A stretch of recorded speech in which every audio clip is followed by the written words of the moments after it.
I always talk about how everyone should have content that's either value content or entertainment content. If it's not either of those two things, like it doesn't work. Meet Oren John, the internet's creative director. Oren has become a go-to strategist for brands like Red Bull and Grey Goose, leaving his mark on some of the most innovative marketing campaigns of the last decade. After years of helping brands break through the noise, Oren is now redefining how we think about content, brand, and storytelling in the age of short attention spans. Number one goal for brands is get one type of content that works. Find a thing that has some level of scalability. Before you think about anything else, like get the one thing. In today's episode, Oren breaks down the key ingredients behind content and brand strategies that actually scale. People always talk about how do you get huge on social media? And I'm like, all right, well, there's like a barometer of these different things that really matter. Like, is there value in your content? Is it watchable and as good as television from an entertainment value? You get that personality value plus those other two things. The higher those bars are, the higher your ceiling is. And why playing it safe is the quickest way to be invisible online. People will find their one format, their one video. And a lot of people preach this. Oh, I'm gonna make the same video to find your one thing. That doesn't actually make you interesting. That sets you up for a one period of time and then an end of your success. If I don't have like 2 flops on the timeline every week, I'm not doing my job. Oren's gonna map out how to turn your brand into something that people trust, follow, and buy from. Let's lock in. Come on.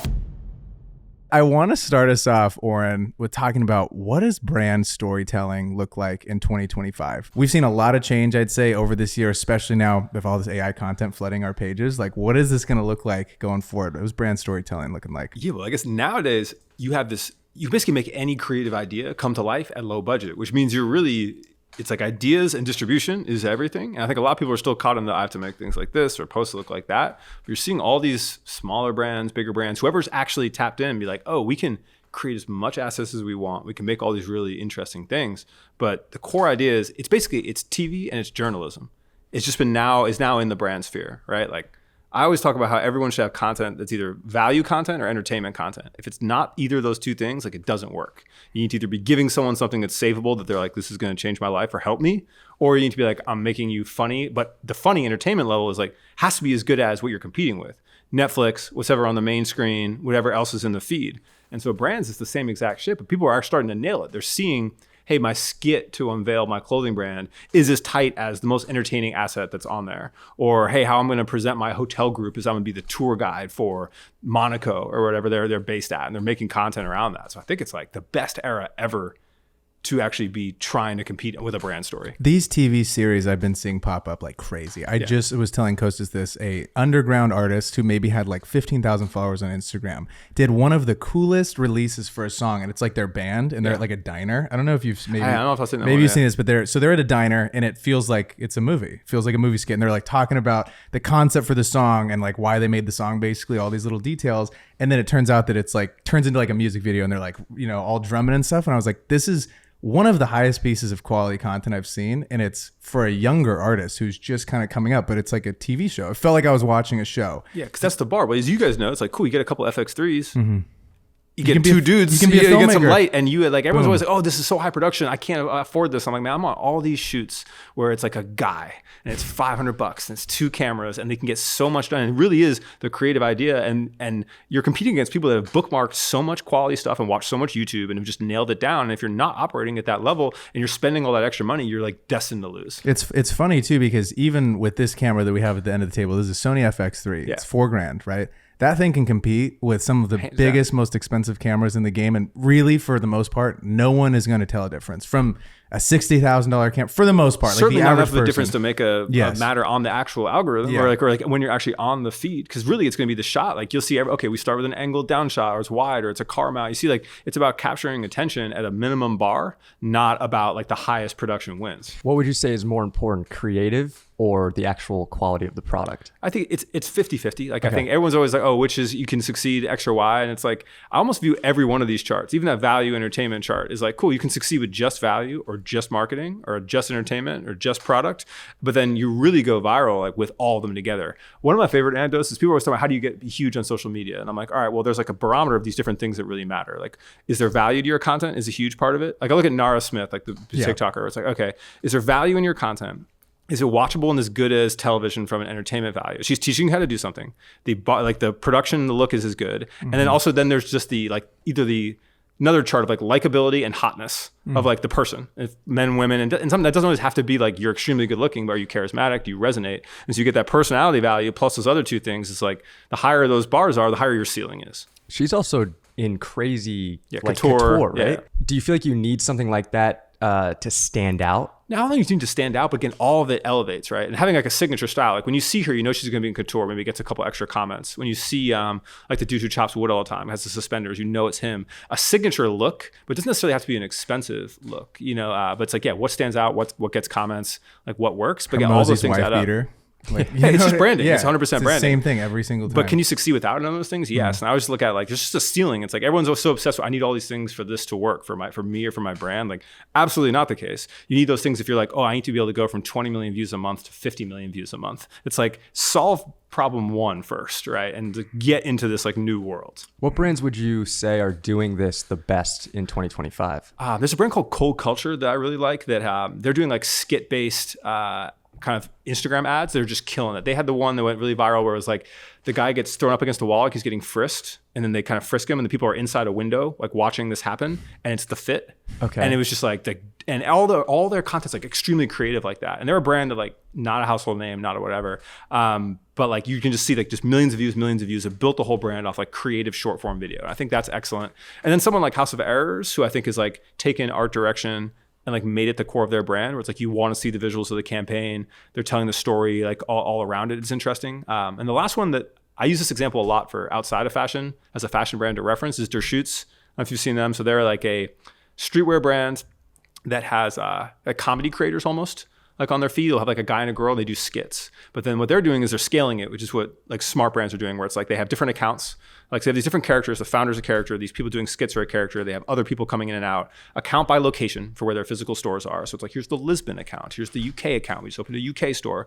And then the characters like interact and overlap with each other in some cases and don't. But that's a world.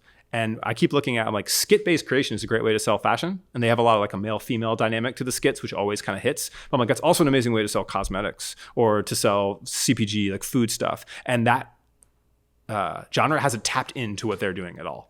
You bring up world. Can we talk about world building a little bit and how a brand can do that successfully?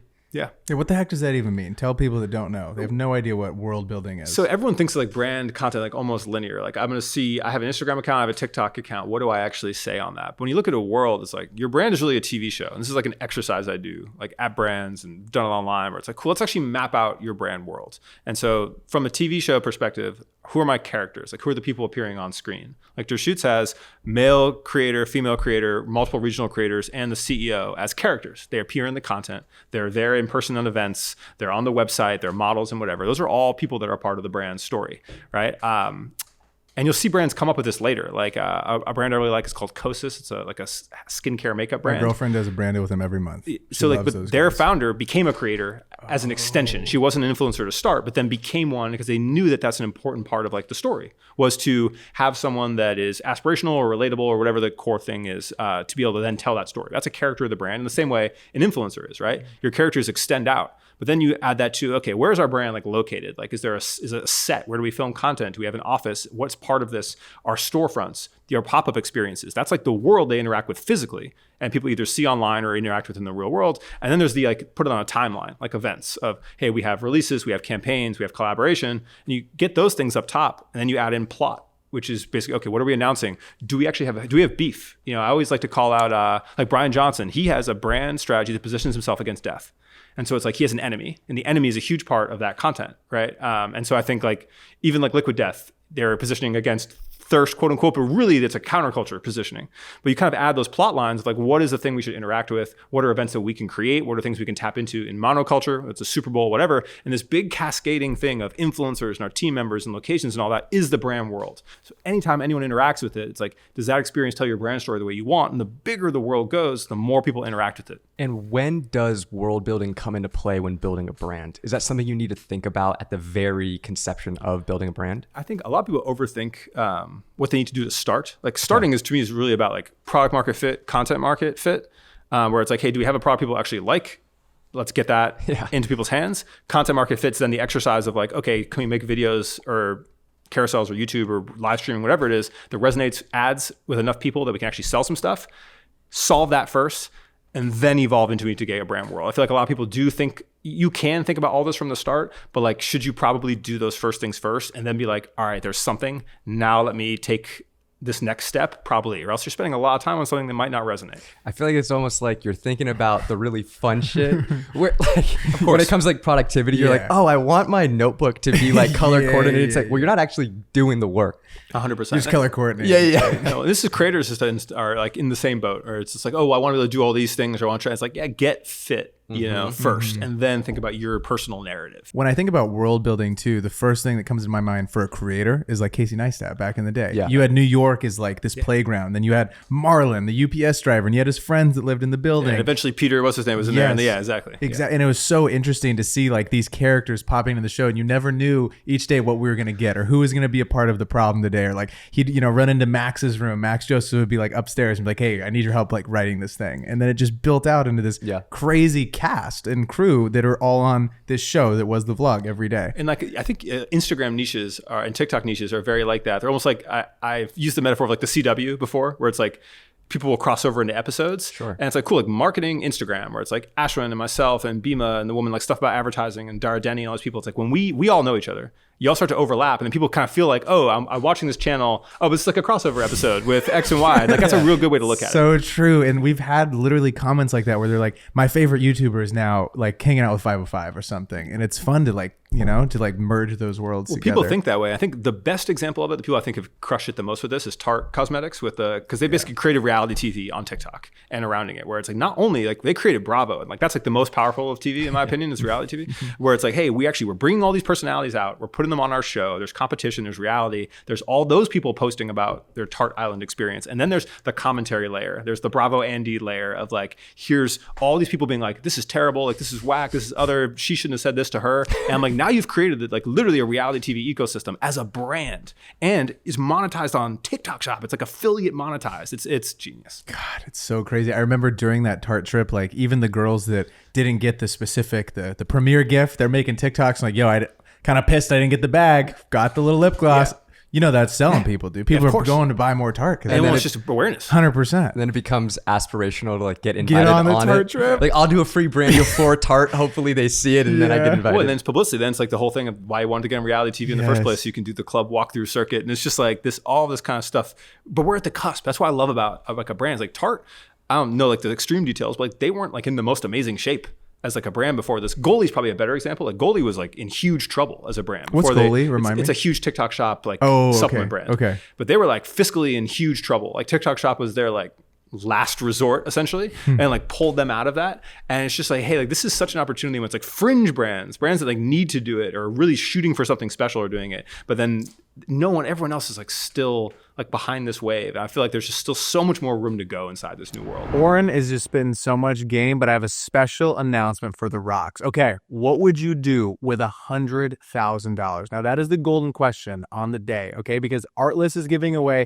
$100,000 to a lucky winner out there who has a crazy idea that you want to get made. And it's so simple. All you got to do is go to the top link in the description, fill out your idea, send it in to them, and they're going to pick one lucky winner, and they're going to give you $100,000 to go make your wildest idea happen. Now, I'm sitting here thinking, maybe we like podcast in Antarctica with that 100K challenge. I don't know. My idea is probably not going to be as good as yours. Whatever your idea is, you get one good idea. That's all you can submit. You can't submit 20 ideas, and you're going to do it in the top link in the description. I hope one of the rocks comes out with this 100K challenge, and maybe, who knows, give me a call. Maybe we'll be a part of it. I'm so stoked, though. So go apply, run, get your best idea, and let's lock it in. All right, let's keep it going. How has your TikTok been performing as there's been so many more? I think 26 million videos are getting uploaded a day to TikTok. Like, what have you noticed? Because you crush on Instagram. Super curious if like you've noticed that maybe it's dipped a little bit or kind of what your experience has been like. So it's all over. So I noticed there's let's say three types of like good TikTok style creators. Like one is the people that almost like have their own algorithm. Okay, like Victoria Paris,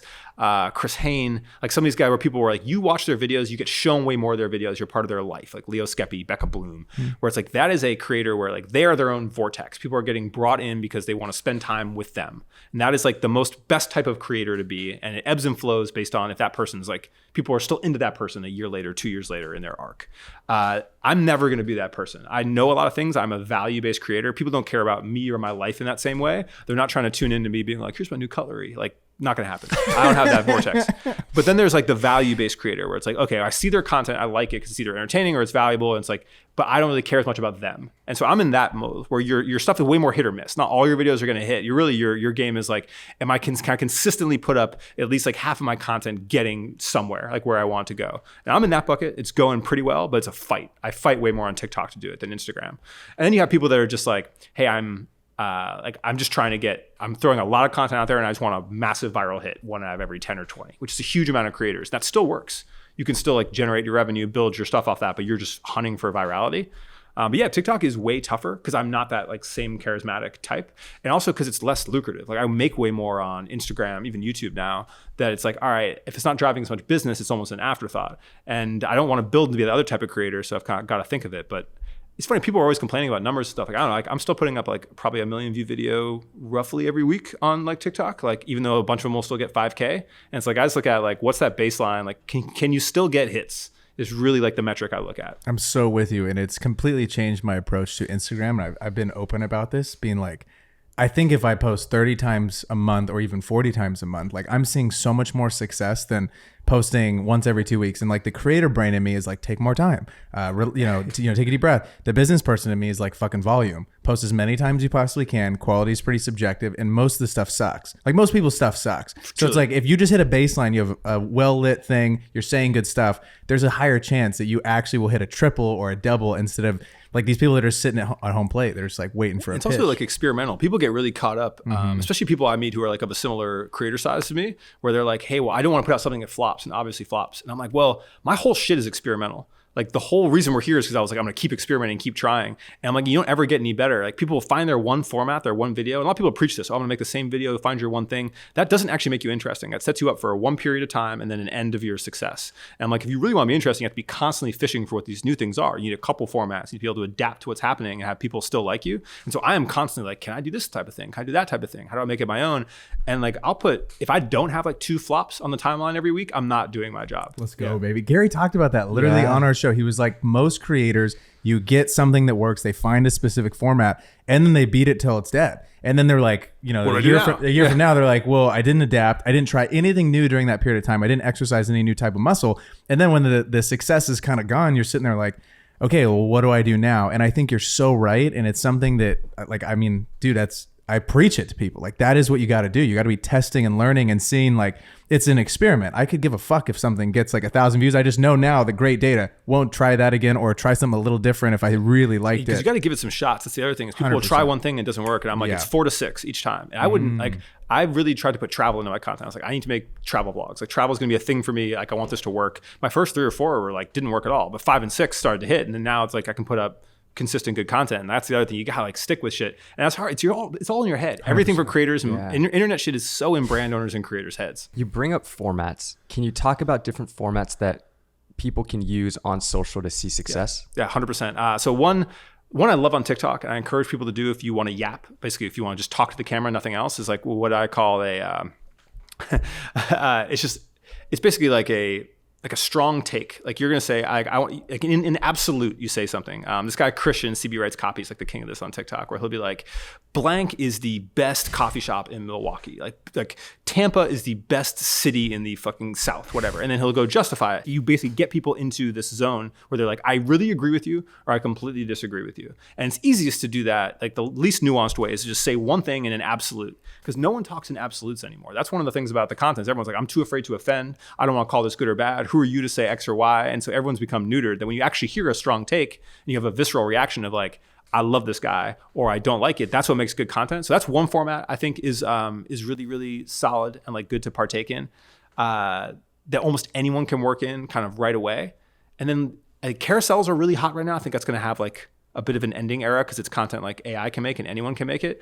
But this idea that you're going to tell a story, anyone's story, your story, like a hero's journey through a slides is the other easiest one, whether it's for your brand or not. But like take your brand story or take your story or take someone else's brand story and literally like type hero's journey into Google and be like, I'm going to make a slide for every stage of the journey and I'm going to carry people through that. It's another really easy one if you don't want to be on camera. Those have been doing super well for us. But it's going to be, I just feel like since everyone, I just watch, I know so many people were like, I make AI carousels. I use the same sans serif font. I basically like stopped posting mine because I was just like, man, this is really like anyone can do it. And you see, they'll get the views, they get the likes. But I look at it's almost like the new BuzzFeed, where it's like, hey, you scroll through these, you get your news, you get your story, but the resonance isn't there. None of us had any kinship with BuzzFeed. We don't give a shit about it. It's like any of those news sites, Puck, BuzzFeed, you're just like, no one actually has any resonance with them. They just like will read the content when it comes in front of them. And so it's like, I was like, cool, maybe I'll do it. I'll put my face on it, whatever. But I'm like, nah, it still doesn't matter. I'm like, there has to be like, that's a format that's like completely diluted and it puts up like basically fake views for you, you know? Oh, interesting. That is so... So you don't think that they're like, just out of curiosity, like I have had like my highest performing things have been the carousels, and I noticed too shares, comments, like there's so much higher engagement than. So do you still think we need to be going deeper into I say video? diversify it. Like, yes, here's the thing: is like not that is 7 days a week. I look at if it's content anyone can do, it's hard to have a moat. And so there's early. So some people that stood out really well early with carousels, like Outlander crushed it with carousels.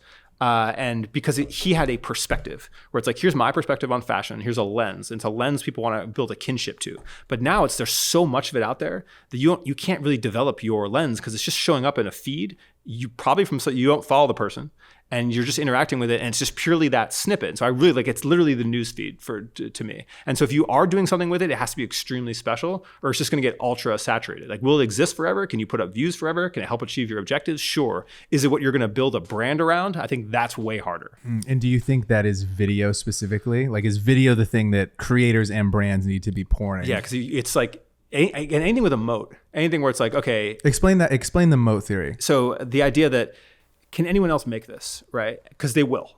And then how hard is it? And then the harder it is, and can they make it? Like the more time you have before it becomes less saturated, less powerful. And like I look at this, like I have people that like clone my content. They use my same concepts, they use my same hooks, they use my same whatever. And you can do that for like marketing, educational, green screen content. You don't need to have my background, my history. I have very little. There will be people who are funnier, hotter, smarter than me who can then just basically copy it. And so that had a moat for a certain amount of time, but then it was over. So it's like, all right, what can't they do now? All right, well, they can't travel, especially the way I travel. Like I can go to China and people will bring me to the depths of where people make the lab diamonds because like I am connected like that. And I was like, all right, now I have that. Eventually people will probably catch up there. So what's the next thing with the moat? And so I always just look at it, like, even if you do have a carousel, what is that production level thing or that value driven thing that someone else couldn't just copy with text? And that's much harder than it is in video. When you look at the moat of someone like Becca Bloom, where it's like has such a prosperous, she's so rich, has all this stuff. No one can catch up with it. No one's going to be like, oh, I can just get there tomorrow. Her moat is like, it's basically infinite. Have you seen her stuff? No, crocodiles in the moat though is what I'm hearing, dude. So Becca Bloom is unbelievably wealthy. Okay. But she makes content that she's not trying to, like, she flaunts her wealth because it's in her content, but it's not like, how would you explain her? Yeah, it's just she's just living such a life of opulence, and she's so earnestly trying to engage you, like just about normal stuff. Like, hey, I'm making dinner, but I happen to be making dinner with my Christoffel egg and like with my cat's caviar, and that's the motive. No one can go replicate that lifestyle, right? Yeah.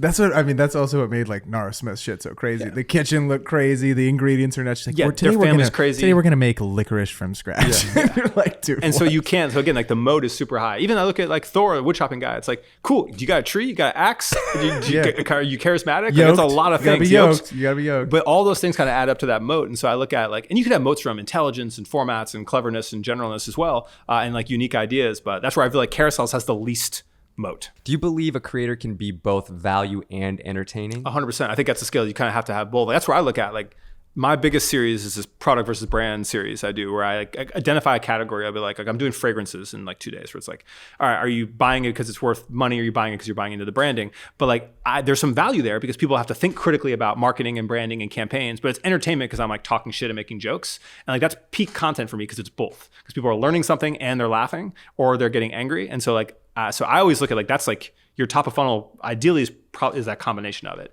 And I think also people need to be multifaceted.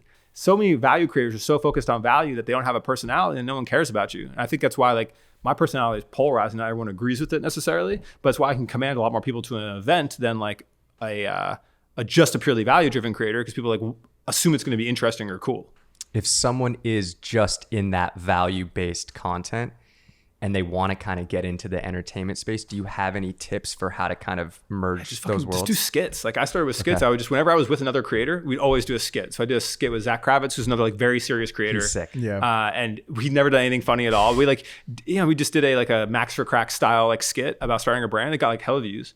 But I was like, skits is the easiest way to show people you have personality. And I've done skits now with Ashwin. I'm always trying to like find that if something's funny, because then it's like, okay, these people don't take themselves too seriously. You see another side, and skits are so easy to create because they're all format. They're all like, okay, I see this person did that, and they make a joke, and they look like this at the end, and just do it. Bro, I mean, that is what's performed the best for any sort of branded content we've done. Yeah. It's a skit of sorts. I remember, Helps that we're just hilarious. But yeah, that also helps. Just having that to sprinkle in once every, even if it's like once every 2 weeks, like that opens the floodgate, because then people are like, oh, I kind of want to know a little bit more about it. You know, and then there's like the vlog element of like, a lot of people are like, hey, my day in my life isn't that interesting. I'm like that. I'm like on fucking Zoom and pacing about angrily on the phone like 9 hours a day. It's not that exciting.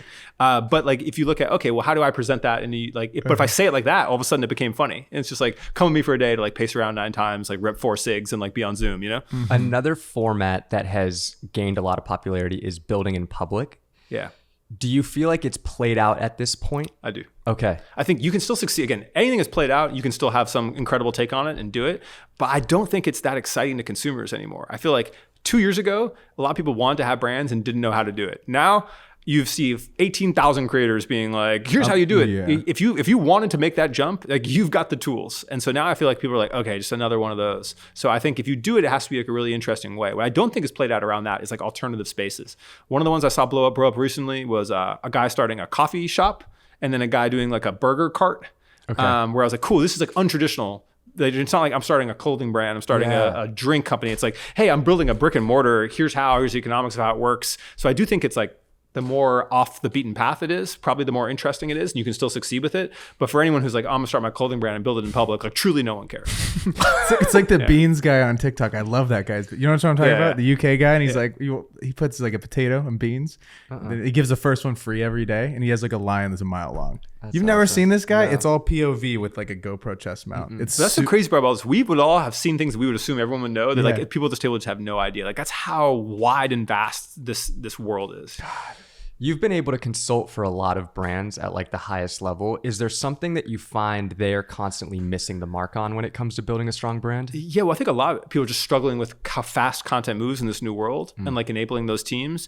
And then the concept of scale. Like usually what I end up having the most conversation with is like, hey, we're putting out this content, it's going okay. And now we're trying to make it better. And it's like, well, actually really your goal isn't to make it better. Your goal is like, you actually need like all these different accounts, all these different verticals, you need to turn your operation into a media operation. And then that isn't just social, that ties into your performance. It ties into like a conversation. I have a chart I use in Dex a lot now that's very controversial, where it's like, cool, it's like a circle, it's Venn diagram, not Venn, it's a circle, it's like marketing, and then inside, smaller circle, content budget. That's like how everyone thinks about it. And then the real answer is like, it's a circle, and the circle is content. And then inside it is advertising of the content is like a smaller bubble. And if you change your framework to think that way, that every single thing you seed and give away is content, how you optimize your retail experience for users to be able to film it is content, your creators, your things in all those assets, and then you then run ads on the best performing of that is like a better way. But that's like a paradigm shift for like a generation of marketers that's like not equipped for it. God, there's still billions of dollars in print, in shit that's out of home. It's for news media journalism. Broadcast. Have you tried to read one of these websites? Like, It's read one unreal. of these news websites and a pop-up comes and an interstitial, and I'm like, this is the worst. You're like, you got to experience. subscribe. I'm like, dude, this should have been a carousel. 100%. That's where all that goes, right? And you'll see more and more like people are getting their news from. I'm just going to scroll a carousel. Dude, the next like 6 to 12 months are going to be very interesting to see if you should do a little thing at Cannes. You need to go up and be like, I need to talk to you all guys. Well, that's one of that's the talk we're giving at Collins. Ash and I are giving her a lot about that. It's like it's kind of like a meta talk. It's almost like, all right, here's kind of what monoculture looks like, and then here's what we think how Cannes should have pivoted or should be pivoting now, and how people are approaching that. You know, one of the interesting ones on speaking of Cannes is I was looking at all the events. I'm like, who's doing an interesting event? And it's like very limited. But one of the most interesting was LinkedIn, which is a rare. I'm not big out here being like LinkedIn's marketing is amazing, but their event there we was just put out a pod today on LinkedIn. But look, ultra valuable network, whole other different thing. But they have an event there where they are teaching professionals to make content, and they have a studio you can book time, and they will film and record you.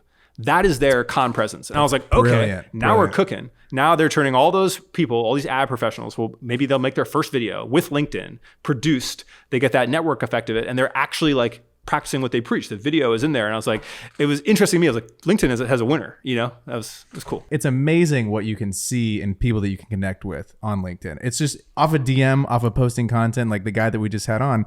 He's saying there's 1 billion users and 1% of them are making stuff. which is insane. Well, LinkedIn is bottom of funnel. That's what I like. What a lot of creators don't realize is like, yes. okay, my content doesn't do huge views on LinkedIn, a couple thousand, honestly, like on most things.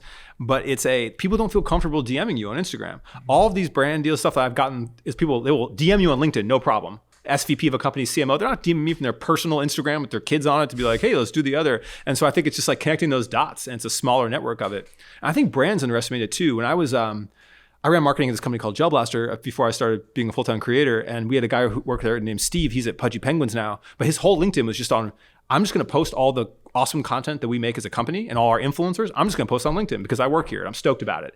And it was such a huge industry presence for us that this guy was just reposting our consumer content as our like head of partnerships or whatever, that everyone would know. B2B people, like buyers at our retail, people at trade shows, would know more about our content than anyone else, because he's putting out this constant stream, and LinkedIn is tight like that, versus they're never seeing the consumer stuff. They don't follow the brand. And so I actually think it's a really underutilized channel for brand marketing as well, from a person releasing the content. How long did it take you, like during the time when you were head of marketing at this company, to then actually leaving? Were you cranking out content while you were there on your own personal page? Like, what was that like? Because I think a lot of people that might be listening to this right now are like, maybe they're at a job and they're doing this stuff, they're moonlighting on the side, doing it at night, trying to create content. They want to eventually make it full time. Like, what advice do you have for those people? So I was doing it in this position to understand it. Had gone back, the previous company I worked at before that, I was like the president of it. I was way more operational. I was dealing with distribution and trucking and retail, and like wasn't in marketing as deep. And I was like, cool, now I'm back in a marketing job. And I'm like, I don't understand organic content. So I started making TikTok to like basically understand how TikTok works. And it went better than expected. Yeah. But then, so then it was like, cool, I'm making TikToks, doesn't really matter. I make one a night. And then it's like, okay, now there's some money. And like no one really noticed or cared or like was what it was. But then it started to be like, this started to be a huge bonus, because like started to get pretty large. And then I'd be in meetings, like retail meetings, and they'd be like, oh, these other 3 people are here because they like your TikTok. And I'd be like, oh, this is now like a tool. And I think people at my company saw very quickly being like, oh, this is a tool, like put him in front of it, introduce him as the influencer, whatever. And then it became, when like the real money came, when it was like, cool, I actually make more casually off this than I do in an executive position, was when it became a conflict, you know, because I still like, I went back to work like partially recently just because I need that structure. I'm like too ADD to not have like a core thing that gets me up at like 7 a.m. and like has me doing objectives. So I kind of needed that. So I never was the goal, but then the fiscal incentives are so misaligned, because you can make so much money from content versus jobs, especially as a creative, that like it's an interesting time to be in. What was that first brand deal that you got? Timberland. I have huge love for Timberland. I would love for them to ever first check $1,500. Wow. It was, and I was like, Timberland, this is sick. And like out of the blue, wasn't expected. And then from there, it was like a bunch of B2B SaaS. But yeah, I was like, this is awesome. So you started making content just because you wanted to understand it more, not even with the mindset of I want to become a full-time creator. No, not at all. And I tried a few different things. I was making I didn't drink at the time, so I was making like non-alcoholic beverage content. I was like, cool, can I review that? I like tried a few stuff, but my whole thing was I'm not going to stop until I get a video with 5,000 views. And I made like 50 before we got to there. But then the first one that got 5,000 was like the next one was 10K, and then we're off to the races. But I remember like I was making videos and they were kind of bad, and I got some advice from, it was like a girl I knew from high school who was like, hey, she's at the time, she said, you need to slow down, like you need to be hotter, and you need to like talk that talk. And so you can actually literally watch, you can like go all the way back and you'll see when I like don't talk the speed I am now, I've like sped back up since then. But it's like me, and I'm in like a tank top, and I'm like talking shit about like luggage or whatever. And you could like watch the transition, and everyone was like immediately like gravitated to it. And I was like, man, like sometimes it's just taking that advice from someone, like she had been on TikTok forever. And I was like, oh, yeah. Oh, I just gotta be hot. Yeah, I just gotta be hotter. Just gotta be hotter. But it's just little. She was just like, hey, they like look good. Well, a lot of people don't care about their appearance. And I was just like, I wasn't lit well, I wasn't whatever. And she's just like I was decently cut at the time, and it was just like, not like, yeah. Now it's all crazy. Now people are all like, yeah, everyone like looks amazing. But Dude, we joke around and we're just like, oh, so we just got to go to Bali, become tan, and get ripped, and then we're good. And they're good. Just pop the peppies, brother. No, we're chilling, dude. But what is it like But it's caring more than being like super on it. Totally. Like that's the other. Totally. It's because a lot of people just don't. I'm like, yo, like if you look sloppy, unless that's what you're going for, people don't relate to. People want to relate to people they aspire to be like, for the majority of it, you know? Yeah, we only look at hot people on But I do feel like generationally now, everyone is like way more, they understand what it takes. Like I look back when I was in like high school and shit, and it was like carbo loading was still a thing. It's because we didn't know about social like that, though. We didn't get bullied as much online, dude. But also, we didn't know what to do. If someone had told me when I was 16, eat 200 grams of protein every day and your whole life will be fine, and then you're concerned with nothing else, my entire life would be different. You know what I'm saying? I remember you find like fitness YouTube in high school, and it was was off to the races, dude. I was like, this is all I need. I just got to follow this guy. He gives out all the advice for free. But we were worried about taking creatine in high school. Dude, I was ripping it, dog. When I graduated, I saw one YouTube video. All I needed. Didn't research it at all. No, I started. Just bodybuilding.com. Yeah, bodybuilding.com. I'm like, yep, let me. That is so funny. You just opened up a crazy memory. Bodybuilding.com. I literally ordered creatine. I remember this one kid's mom. I go over and I had my little backpack on to go to the gym, and I just had every supplement: BCAAs, creatine, protein powder. Like I had it all at the stack. They didn't go over, and his mom's like, "What's that in your bag?" Like acting like it was like a class 1 drug, dude. She's like, "Is that creatine?" Diego will not be partaking in the creatine that you guys are having. I'm like, I had watched one video. I'm like, you don't understand. It's the most researched drug. You haven't done your research. Yeah, we're gonna fix Alzheimer's here. Dude, I remember talking to a guy named Adam. He was a few years older than me, and he was really good at baseball. And I was like, what's like the secret? He goes, dude, I took some creatine. And he goes, but then I got off it, and I became slower. And I was like, I can't take that. And so I got scared of taking creatine. But that's what it was. That's like the level of education we had now versus these mu-maxing kids out here like just have the whole recipe, you know? Yeah. So, God, the bar's higher. So funny. How dialed was your positioning as a creator when you first started? Were you just like, I'm going to go all in on branding? No, zero. I like zero dialed. I was like non-alcoholic beverages. Then I was like, cool, I'm gonna talk about consumer packaged goods. No one gives a shit. And then it was like, cool, and I started like really talking about like luxury, like nice stuff, like expensive stuff. And then it moved a bit into marketing. And then now it's like, I always have like 4 pillars, and I kind of like try to work around that, but it's like ever shifting. Talk to us about the pillars. Yeah, I just like to have like, I plan my content like roughly like by month. Where I'll be like, here's what I'm trying to focus on this month. And what I've noticed is I'll have like topics that resonate, but they go away. That's why the monthly is important. So like packaging used to be a pillar. I used to talk about packaging a lot, and it would always hit. And I had a couple different approaches to it, but then it just stopped being, it's like not in the zeitgeist, wasn't interesting, like removed it as a pillar. Versus like right now, like travel content is like a pillar. So I'm always posting travel content every week, and like a unique approach to it, like design travel. And then I have like product versus brand is like a pillar. And when that's another one too, where like I didn't do it for like 6 months, it was getting me the wrong audience. But now it's like I need the right top of funnel to like bring it back. So I kind of just have this list of topics, probably like 14, 15 things that are like, what are the 4 I'm really concentrated on? Like next month, I'm like bringing luxury back. I haven't made luxury content for a minute, and it's gonna be like luxury month, kind of, at least in my head. I'm not gonna like say that publicly, but it's like, all right, how is that like a recurring through line through this? But I feel like that's how you keep it interesting, keep it right. Is like, okay, is this working? Does it go? Is it tired? Bring it back. And I'm usually trying to be like 2 things I know are winning, 1 thing I know is kind of on its way out, and then 1 thing new I'm trying. Man, I've never heard it explained like that. I've always heard the 4 pillars. You want to diversify your content a little bit, but I love the not being scared to almost reposition yourself month to month. Yeah, because you have to, because you'll see it. Like if I was still making packaging content, it would be dead, right? And that's why the travel was so big, where I was just like, cool, again, because also what's the pillar? What can other people not do? What's going to get replicated? You know, there's a lot of this. Like, and I had carousels in there for a minute. I was like, cool, like carousels to push to my YouTube about the videos, to do whatever. And it was great. And like, they still work now, but then that's me in my back of my head being like, this content's too normal. When it comes to not a personal brand, but a traditional brand, how important is positioning, and what tactics can brands use to dial in the positioning more? Yeah, so I think it's basically the same thing. I always look at it like the number one goal for brands is get one type of content that works. And that can be also organic or ads, right? Like it's just like find a thing that has some level of scalability. Like that is your number. Before you think about anything else, like get the one thing. And then it's like, it's the same approach of like, all right, how do I have these? And one of the biggest things I think brands need to think about is people consume content in different ways. Like I'm a green screen creator is how I started, right? But not everyone, I don't consume any green screen content. I can't watch something for more than like 9 seconds. I don't have the right disposition. So I can't even make it through my own videos or even like my friends' videos. So, but that to me is, I'm a huge consumer. I have a bunch of expendable income. I'm in my target demographic, but I watch 11-second videos with captions on them, right? And I scroll a lot of carousels. Like it's a different like approach to it. And so I think brands need to think about that same thing. Your target consumer consumes multiple types of different content. So I encourage them to have like a bridge of those formats. Like there's a lot of people that only consume carousels. So if you're a brand, like what I've said about carousels is less relevant for a brand, because I feel like that your job is to get views, approach your consumer in different ways. So like carousel should be a pillar. Same thing with like how you're looking at content that's like a vlog or a storytelling versus a person talking. And they're both valued in their own way, but it's like that combination of like ideas you're getting across and the formats you're doing it in. A brand I really like, I feel like is a good strategy for people to look at is this brand Percival. They're like a UK menswear brand. But what I like about them is they have founder content, but he's like one of every 10 videos.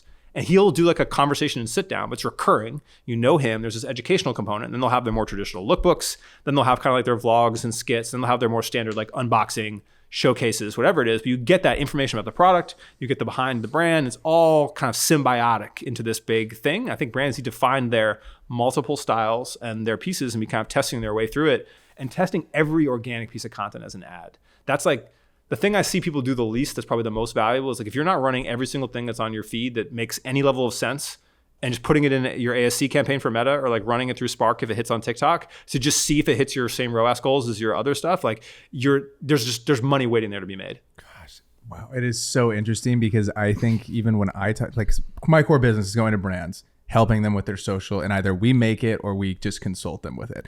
And it's mind-boggling at how they're just holding on to these dollars from other ways that they've traditionally marketed. And I'm like, no, I'm telling you guys, like this is what they're doing. And they're a lot of the feedback that I get from them, which is crazy, and you just said it, is they're putting paid behind shit that they don't know works. So they're just like, oh yeah, we ran 5 paid ads. I go, did you post them first? No. Why? And also, did you run what you already posted that you already have good metrics on and just test? And it's like mind-boggling. And I only discovered that I was using. It's funny. I had a sponsorship deal with this company called Particle. It's like a research software for branding. And I was looking at. I'm going through and I'm looking at. You can look at any brand sales. And this is when I was launching some of my little brand I have where I sell like clothes and stuff like related to my content. And I was looking at Represent and Cole Buxton and a bunch of these other brands. I liked Cole Buxton because like Represent's a big dog. You can't learn anything from that. But Cole Buxton's like kind of in that middle position. And I was looking at it, I'm like, oh, they're running every single, I'm in their ads manager. I'm in the other, they're running every single organic post as an ad. And I was like, I hadn't even thought of it like that. You know, we'd run occasional, we'd put some in there in Gel Blast. We'd be like, okay, let's run some of our best. But like now, I put every single post I put on there, just put it at ASC. It's going to either spend or not. And you're going to see ROAS or not. It's going to take like a couple $100 to figure anything out. And then you get so many winners. And the outsized winners on socials, the stuff you get 4.2, 6.5 ROAS on, at least for a few weeks. And then like it's just such a massive hack. And you can watch is why some of these clothing brands have crushed it. Dude. So do you find that with these brands that you start working with, when they get these like a bigger winner, like a 4X or a 6X, it only lasts for a certain... It doesn't, no creative scales forever. It's a creative volume game right now. I view this even small, like even for my valuables brand, like I run a lot of this creative. I'll have a great piece of creative for a few weeks. But if you were putting in hella creative or variations, maybe it's better. But like everything is a volume game for everyone I work with right now.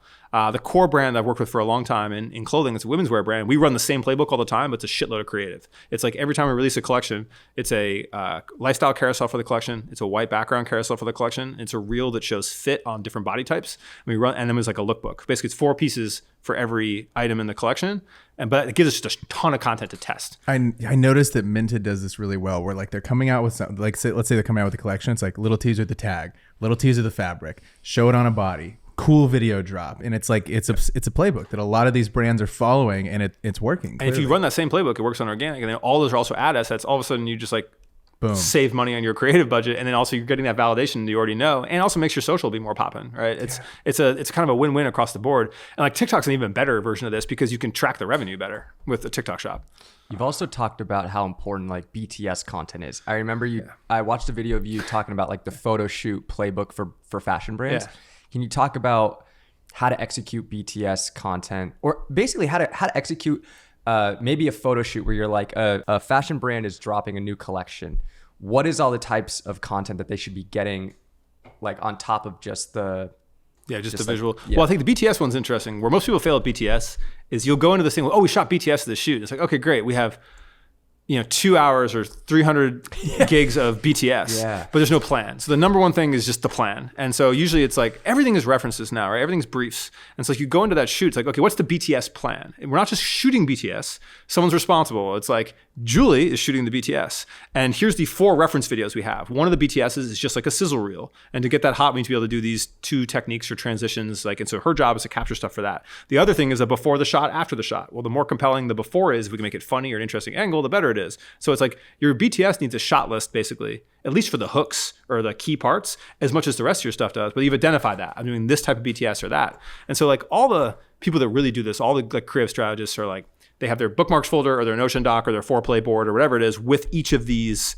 categories. Like, this is the BTS reference, this is my launch, this is my teaser, and you just go through and you just pull those for that shoot. But I think the biggest BTS thing is to plan it, or you end up at that drive and someone's going to figure it out and no one has a plan, and like that's the cursed state to be in. Yeah, because literally you finish the shoot and you just have all this stuff. Like all this BTS, and that's why it never comes out. Everyone's like, well, we have BTS, we just don't use it. I'm like, yeah, because there was no plan. And the plan is either like the best ones are before the shot, after the shot. So if you can be like, hey, you have to show some crazy thing and make people wait, and then you show them the result. Like that's a surefire format that works. And then some kind of sizzle reel where you get to tease it is like another one. And then I've been doing this with my events where you do like a carousel. And there's a brand called Sunny's Face was the first one I saw do this, a Philippines like cosmetic brand. But they'd be like the location, the models, the talent, the product, and they like have a slide for each of them. I was like, oh, it's a fun format to do BTS in. So I've been doing that for events now. Brilliant. It's also interesting too, because I remember back in the day, especially when we get hired to just go like cover an event, it would be a recap video. And it's such a waste of money to just do a recap video nowadays. It's like, dude, we should be doing iPhone. We should be posting live during the event. We should be doing a photo carousel going live during the event. We should be teasing if there's an important speaker there. And brands just are not doing that. Well, go back to the brand world. It's like, okay, is there a makeup artist there? Do they have social media? Do you want to shoot them doing the look for that and give them a piece that then goes on their social that they were on your shoot? I'm like, you can be, when you really begin to plan out, now it's like, it can get so sick. Yeah, God. And you just have so many more pieces and the money goes so much further and makes so much more sense for them. Yeah, well, I look at it. What's the one? It's like Wimbledon posted 1,000 times during that one Wimbledon. Yes. Like we've all seen that. It's just like, and when you look at how do they really do it 1,000 times? It's like, yeah, they had high level art directed photography of everything happening. They had the actual event coverage. They had behind the scenes. They had, here's the drink recipe. Here's whatever. Like you can really go down into it. If you have a media team that's savvy enough, it's all just creating the shot list. Bro, I remember during a Lakers game, right? We would post, I remember one of the games that we had, it was like one of the craziest games. We posted 56 or 57 times in an evening, and every single thing was humming. And it's like, you have photo, the design team's in the back, they're cranking shit out, photo sending shit to design to add into their little carousels. They're doing a carousel at halftime. We're doing a video every damn minute. I'm sending a video from the court. You have another guy who's up in the rafters sending a video from the court. You have a social manager who's gathering shit on the phone. And then you have a QB who's asking for stuff. So it's like, bro, we are having all these different mouths are being fed. And she's like, I want this for Facebook, or I want this for Twitter. I want this for Instagram. That's a great TikTok. Or it's like LeBron just went and signed this little girl's shoe. That's a TikTok. And it's like, dude, when you think about, you have a team of 5, 6, 7 people that are all dialed, that are all on the same page of like, we're feeding this beast today. It's an unbelievable thing. What it feels good when you're doing it. I think what's funny is teams will have, we have 5 or 7 people on the ground, but they're like holding a light, doing like they don't operate. Like like that's the difference. If you can get those operators or coach your team to be operators to that level, the amount of content and stuff that you can get is amazing. And to your point, if some of it starts hitting, the rest of it starts hitting. Yes. And so like, don't be afraid to post that 50 times. We're actually talking about this, Ashton and I next week for Calm, where I was like, cool, like, do I try, like, maybe I try to post like 30 times next week. And like, what does that look like? And would that work? And kind of debating the merits of it or not, or when do you evaluate it? But I think that's like important for creators. I think we're going to attempt it. Yeah. I feel like you guys would kill, especially because it is such a culturally relevant moment to be there and to see whatever is happening. And you're halfway around the world. Most people can't even buy that flight. And it's just prep. And so like we got videographers with us, there's editors, editing support, there's overnight editing support, there's design support. So now it's just like, okay, what concepts do you have? Like everything comes back to, it's so funny. Like I like relentlessly bookmark catalog. Like I have everything tagged. I have like this massive Notion database. This is a Notion that you specifically Notion, work in. Do you love Notion?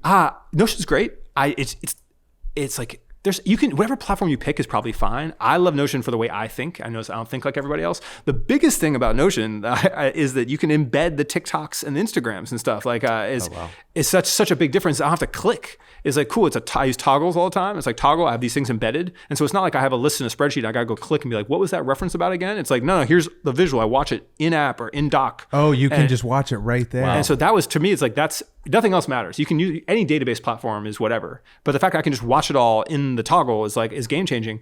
But then it's just creating these lists. It's being like, all right, like I have my, I always look at launches like tease of launch, unveil of launch, launch after education. So I have like these 4 big docs for that. But it's like, cool, I need to go pull 15 things through that. What applies to the content? Like, how do I have, so when you're somewhere, I'm at this event, okay, what is the idea that we can run with? Because that's the hardest part is you're in this thing. So you're like, what is the content idea? How do you drill down to it? Dude, who can hold my hand with Notion? I want to be a Notion guy. We both want to be Notion guys, dude. Yeah, it's just YouTube. Okay, you're a big YouTube university guy for Notion. But also on that, it's, at least for me, it was like very intuitive. He's going to be like, it's stupid proof, brother. Yeah, it is really. It's dumbass proof, dog. Well, now with AI too, it's like make me a table that does, And it has an AI thing. Just, like a little just chat. type into chat. Brother, and say, hey, teach me how to Notion, dog. Yeah, teach me how to Notion. God, I want to be a Notion guy. Okay, you brought up Represent, and you said that's not a good example because they're a big dog and you can't really learn stuff from them. Yeah, I think everyone always wants to be asked about, oh, I'm going to be like Bottega. I'm going to be like Represent. Like Represent is a cultural force with like a decade behind them. And if you want to go craft your strategy after them, like good luck. Like you need to learn from people that are rising right now. And you look at like Represent has every tool, right? Like amazing team, great design, great product, their own products, their own stores, founder and founder brother, I think they're both founders, right? Who are like both have their own social media. Everyone looks good, dialed in team. You can't operate like that to start, right? It's if you are in a mid tier, if you're like, hey, our brand is doing 10, 12 million a year, that's a great person to aspire to be how do we get to 100, right? But so I'm always like, you need to look at whoever is kind of rising one step, two steps above you to model after that, because things change too quick. Yeah. By the time you got to be able to follow that playbook at all, everything would be different. I guess unless you have a fucking unlimited budget. Unless you have, unless you got but limited even pockets. that unlimited budget wouldn't even make a difference, right? Like it's because they're like, they all have their social media followings that are all built. You can't just contrive that tomorrow, even with a budget. Like you all have they have found those things that work for them in terms of like pricing and the way they do the vaults and the releases. And like, they're so, it's like, oh, if we had unlimited budget, could we be ALD tomorrow? Like, well, do you have the cultural resonance with like investment bankers that they do, Like, yeah. Can we talk a little bit about community for one, a creator, and two, a brand? I want to start with a creator because I think it's a thing that everyone's throwing around. You got to build community. You got to do this. You got to do that, right? Yeah. Just having a broadcast channel isn't building community. No. And I think I saw a video, I'm pretty sure that you put out a bit ago, just talking about community building.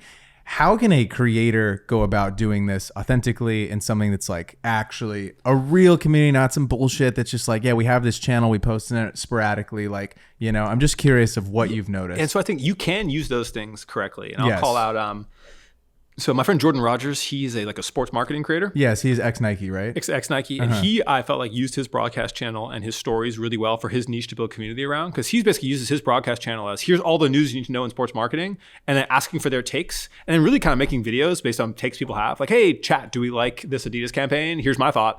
He'll get a bunch of replies. People are actually like, oh, I don't like this, I do like this. And then you'll see like a video will come out the next day and it might reference something in the chat. So you feel like there's an involvement level. And even like stories being conversational. But I do feel like really the community is bringing value to people that goes beyond when they just take your content. It's like, hey, are you like a part of their lives in some other way? And then I feel like connecting to the in real life experiences is the biggest one. So I've been like really focused on events and meetups and stuff like that. And like, don't charge for them, don't any other, like it's just like having those, because like as soon as you have an in real life thing with somebody, like then I feel like it's moved into community. But building it purely online is, I feel like it's having a conversational space where people feel like their input and back and forth is valuable. Like you can totally have a community in your YouTube comments, like 100%. But then the next step will be like bringing that to real life. But it is not an easy undertaking, and it revolves you having more than a one-way conversation. I think is like the minimum threshold. What are brands messing up when they do their pop-ups? I mean, a lot of brands are doing good pop-ups now, but hey, having it be social media friendly enough is like the biggest one. Like, is it something you want to put on your agenda because you have to get this photo or this thing or that thing? It's like a big part of it. But like, I see lots of really good pop-ups and brand events and activations now. I feel like brands are starting to nail it.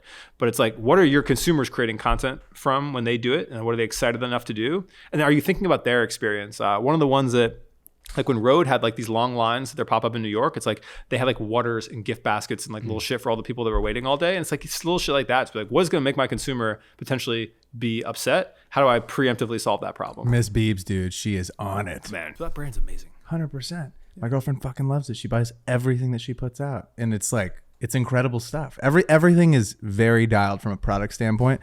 I wouldn't know, but I've heard. Yeah, I mean, even look at like the cultural significance of the iPhone case and shit like that. Yeah, it's like I think so many guys have that experience where like their girl saw it for the first time and they like audibly gasped, and you're like, that's like impact, Yeah. God, it's so interesting. Speaking about spaces or staying on spaces, you also talk about how important the space in which you live in is important for your creativity. Can you go into that? Yeah, I just feel like your entire life now that you're fighting your phone and everything around you for attention is like. Everything is designed to distract you from like getting to your end goal. And I feel like then in your own space, how optimized that is like a huge difference. Like I look at this, I have like my desk with my ring light and my tripod and my mic and stuff right there. If I had to set that up every time, I'd make a third of the content, right? And it's the same thing with your prioritization. Like I was talking about this with a friend of mine where he was complaining about something. I was like, bro, you walk in your house, you have a fucking massive like 80-inch television, like that's the most prominent thing in your home. So like, what are you going to spend your time doing? It's going to be around that. Now, like if the mood boards for your brand were covering the television and that was the center of the room, what do you think the prioritization of attention is? So I think it's almost like dumb genius stuff where you're just like, hey, the biggest or most easiest things to spend your time on is what you're going to spend your time on. And so I think it's like optimizing for that is like super important. God, we're about to be home office guys. We cannot wait, dude. Yeah, that's definitely a big thing that I found living here is it's been great for the podcast and we have so much camera stuff, but it wasn't designed for us to be creative. Yeah. And also like I would work out of my room having like my desk in there, and I'm so excited to have a clean space. Living with a girl is nice because she makes it all aesthetic, but having the home office to separate work and home, and then also having my own space to be like, when I go in there, I know I'm going to be working and my tripod's going to be set up, the light's going to be set up. It's going to be way easier to make content. Because see, this place is optimized for a podcast. Totally. It was not optimized to create content for ourselves personally. And it's like, it's been super difficult, but I feel like we've made it work to the best of our ability. But like, it's so much easier to make a pod. Like people just walk in, we just turn the table, we're ready to rock and roll. Were you the one who talked about inspo maxing? Yeah. I love that. Well, I say it's just like everything in your life. It's like, what do you spend I use the brick thing to shut my social media off on my phone, the little $15 thing. But then the only ones that aren't shut off is like Cosmos and Pinterest. So it's like, cool, if I need to scroll, I'm scrolling mood board accounts. And even in the house, like my house is like full of the boards and whatnot. I got whiteboards everywhere. And she's like, once you kind of embrace it, like it's going to be a little crazy, or if other people are going to be like, that's a little off. But like then it's just, everything is just better. Because even like I order all this physical stuff, all these print magazines. I'm constantly like buying. It's like anything that sparks any idea is worth so much, because like all of this is workflow. Like anyone can make good content now. Anyone can make a good podcast, can have a good conversation, can do what any of us do. And so it's a volume game, and a volume game means workflow. It's like, how do you produce good stuff at scale? And so then it's like inspiration is issue one. Like, how do I get ideas? And so I feel like anything that is going to if I can spend any amount of money that will get me a good idea, it's probably fucking worth it. Like, and so like I am constantly spending money to generate those ideas. And then it's like, is there any trick or thing that can make a video pop off? Like, right, am I going to get 10 extra comments because of this hoodie? Or if I buy this photocopier, is that going to mean I can get 7 videos out of using that? And that's okay. Amortize that is worth $1,000 for me to have a fucking banger video. And so cool, that is now an infinite budget for me to get more banger videos. So you have that cost, and you have your time. It was like, all right, what am I spending time on that's not like helping pursue those goals? What of that can get removed or not, or do I want to remove or not, to like have your life balance? But when you break things down like that, you can really start to be like, oh, here's where I'm messing up. You are so right. And I was literally thinking about this last night with our New York trip. I was like, I have 12 videos from New York that we just went to. We went for like 4 days. I'm like, there's at least 12 pieces of content in here. So worth it. And then for obviously the impact of these interviews, just having that content to be able to produce, we're going to have 100 pieces from 4 days, which is kind of crazy to think about. And it's because we want to break down like cost to content is like a thing I think every brand and creator needs to really understand, like cost per asset of everything, and also because for 2 ways. One, maybe you're overspending, or other, maybe you're underspending. Like, I don't know, I'll spend between editors and management and travel and whatnot, I'll probably spend 300 plus K this year on content supporting stuff. Wow. But I would never be able to have, you're never going to make 7 figures as a creator if you're not investing at least to that level. Mm-hmm. And so, was I doing that 2 years ago? Like, no, but then you start to realize like, oh, like as the same thing. I did a China trip. Cool. Some of it brands help with, some of it I'm coming out of pocket for, or I'm bringing videographers, whatever. Even like cons, like cool. Some stuff is covered, some's not. I'm just doing that math out. Be like, what is a banger video worth to me? How many videos am I going to get? What's my percentage of bangers to like normal videos? And it's just like, but that, like, that's the math. And then, but that math scales. Yeah, 100%. What was the first hire that you brought on, and now what does the team look like? YouTube editor, part of the most important. Management was huge. So like I have managed by this company called DMG that was super useful, because I would never have charged like what I charge now without having management who like knew what they're doing. And then they do all the negotiation, they do all the invoice. I'm just like, oh, the brief is here. Like, amazing. This is mine. I got 2 slots a week and we kind of fill them up. So that was a huge help. Everyone thinks like, oh, I'll negotiate my own thing on extra Y. It's like, man, just never think about that ever again. That's a great way to look at it. So yeah. I just signed a management, so I'm really excited to see how that goes. Yeah, if you have a lot of inbound, then it's like very, very helpful for that.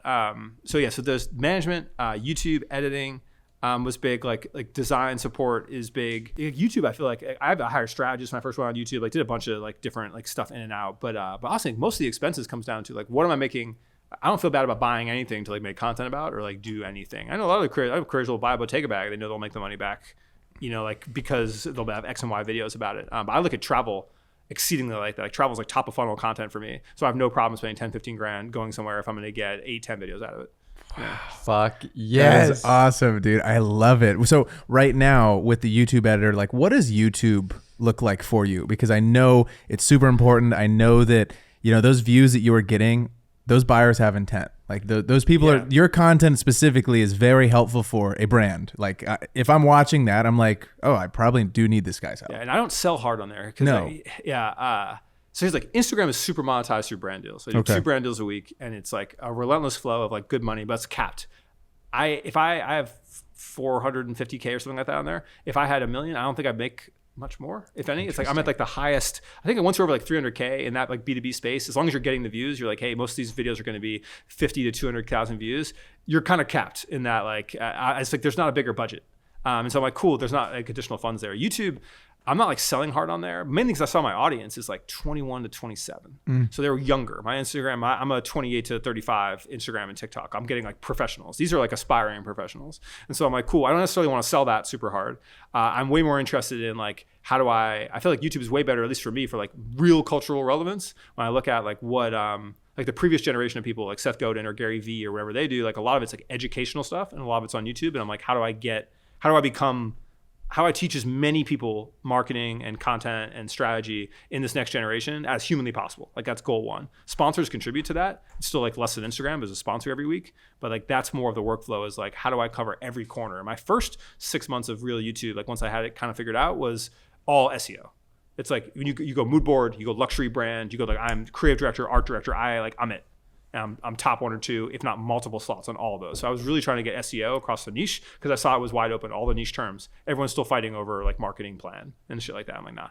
And then it's like, okay, now you get formats. It's the same thing. I'm like, I kind of have 4. I'm in an experimental mode the last month and this next month where I'm doing like 8 or 10 videos where we're trying stuff. And then we're going to pare it down to basically like, here's this 4 same ideas we're repeating. And so what does the workflow look like? Does it, you think of a great title, you think of a great thumbnail first, like how does title that... and thumbnail first. Okay. Yeah, so I'm doing that. So first for Con, I'm doing the art of advertising. Okay. It's being based on the fact I have an art of marketing video that did really well. And these like longer masterclass videos are doing really well. So I was like, cool, I'm going to do that. I think it's going to work. I have the thumbnail idea. I have the concept, and I'm basically writing a video like underneath that where I'm like outlining it all. But I'm also filming a bit on the fly, like as you go. And then that goes to editing. But yeah, everything's title and thumbnail first. I have like a running list of extensive. And I use 1 of 10. So I'm searching that all the time for marketing, branding, outliers. Anything related to any of the term outliers, that's a pretty useful software. And then the goal for getting attention on YouTube is to drive what? Like for consulting? No, yeah, I don't even really consult anymore. So like I get the brand money off that. Like it's a 5-figure a month kind of thing, like nothing huge. So like there's money off that, but it's really building the audience for like, I'm unsure what I want to do there. There's info products and stuff too that like are tangentially sold a bit through there, but really I'm just like looking at that audience and like, building brand, and it pays for itself. Mm-hmm. Like the brand deals and everything pay for it and make money. But I'm way more interested in like, how do I become the biggest marketing creator? Therefore it enables me to do all this content is really about enablement. It's like, cool. I didn't want to start some major fashion brand, but the idea that I can go put out car accessories and this and that is like awesome. That's a fun thing I want to be able to do. I can go to like, I was at Apple, I'm going to Con, like it's enabling to be able to do all this stuff. And so I really look at the platform as enabling, and then money's on top of it. And if I ever did want to say, I want to fucking cash max, then it would just be info products, like straight up. All I love the maxing. We're just maxing. We're looks maxing, inspo maxing, cash maxing. Cash maxing. Max out, but dude. all this is like YouTube's for info funnels like the best. I just haven't like, and you look at like marketing gurus where they really like Seth Godin made his money on alt MBA, right? Yeah. It's like they made it like it's an info product. Like the info product is like usually the end result of like all of this. I'm just not sure if like when the right time or if the right time or what that looks like. Do you feel that people often underestimate how much creators can make? Oh yeah. People have no idea. People are like shocked if they ever do find out, and people like they don't believe it. Yeah. The only people who know are people who pay influencers who are like, what the fuck is this? Dude, my favorite type, or one of my favorite type of content is like people that work at agencies and they're like budgets that we paid out to influencers this week, and people are like, "Are you gotta be fucking kidding me?" Like, it's insane. No, it's insane, and it's only gonna get bigger. Yeah, well, it's like so early on the wave, and you see the ROI. It's like you see them come back. You see the other. It's almost undervalued. Like that's I as someone like on the older end of like the influencer sketch, I'm always like, man, am I like, what does this look like in 10 years? Like it'll be like sports level contracts, And so it's a different. It's a different world. But yeah, people underestimate that. And there's so many ways to make money. A lot of creators who get stuck are doing one thing. Like if you only do brand deals or you only do info or you only do one or two, but if you get like, because there's ceilings to like all that based on your audience. A sports contract is an interesting way of looking at it. So you think that brands will come to influencers and be like, I want to sign you to a 3-year 100%. couple $1 million deal. I told you I was going to be in the league. It was just a different kind of way, you know, dog. It was just a different way. You're on the Instagram Come league. on, So brother. it's already happening lightly. Like you'll see a lot of people, like I work with a cosmetics brand who has like an influencer, like a makeup artist who's like signed to them basically for like a year.